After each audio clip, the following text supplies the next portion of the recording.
जय जगन्नाथ जय जगन्नाथ जय जगन्नाथ। प्रश्न थिला बाप अजांक द्वारा करा जाइथिबा कर्मर फल पुओ नाती को मध्य भोगिबाकू पड़े बोली शास्त्र रे कथित अछि। एपरि मध्य देखा जाय जे बाप अजांकर कौनसी रोग थिले पुओ नाती को मध्य सेही प्रकार रोग हुए। यार कारण कोन? उत्तर हेउछि जेपरि रेडियो स्टेशन रु प्रसारित ध्वनि को रेडियोर एक निर्दिष्ट सूचकांक उपरे शुणा जाई पारे, अर्थात सजातीयता सहित संबंध होईगले से ध्वनि शुणी हुए। सेहीपरि जीवर जहा सहित कौनसी कर्मगत संबंध यानी ऋणानुबंध थाए से सेठारे ही जन्म हुए। तेणु पुओ नाती माने साधारणतः निज निजर कर्मफल ही भोग करती, अर्थात जो रोग भोग करने कथा सेमानको प्रारब्धरे थाए सेमानको सही प्रकार रोग हुए। किंतु ये कथा नुहे जे सेमानको हेइतिले यांकु सही प्रकार रोग हबो, सही प्रकार रोग देखा जाए। कहले नहीं, प्रारब्धरु जो प्रकार रोग हबा कथा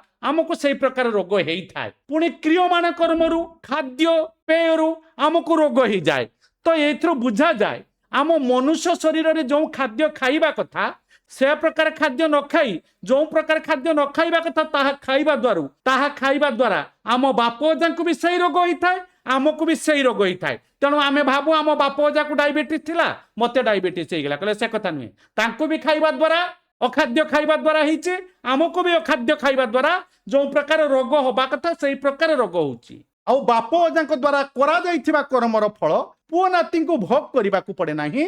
पुओ नाती जदि भगवत मार्ग रे शरणागति गुरु शरणागति बा भगवत शरणागति नेबे, बाप अजा जो पितृलोक रे अछंती जदि थिबे तांको उद्धार करा जाई परिबो। पुणी आज प्रश्न हेउची, प्रभु जी जदि प्रारब्ध अनुसार धन मिलिबो तेबे आमे उद्यम काहे की करिबा? जय जगन्नाथ।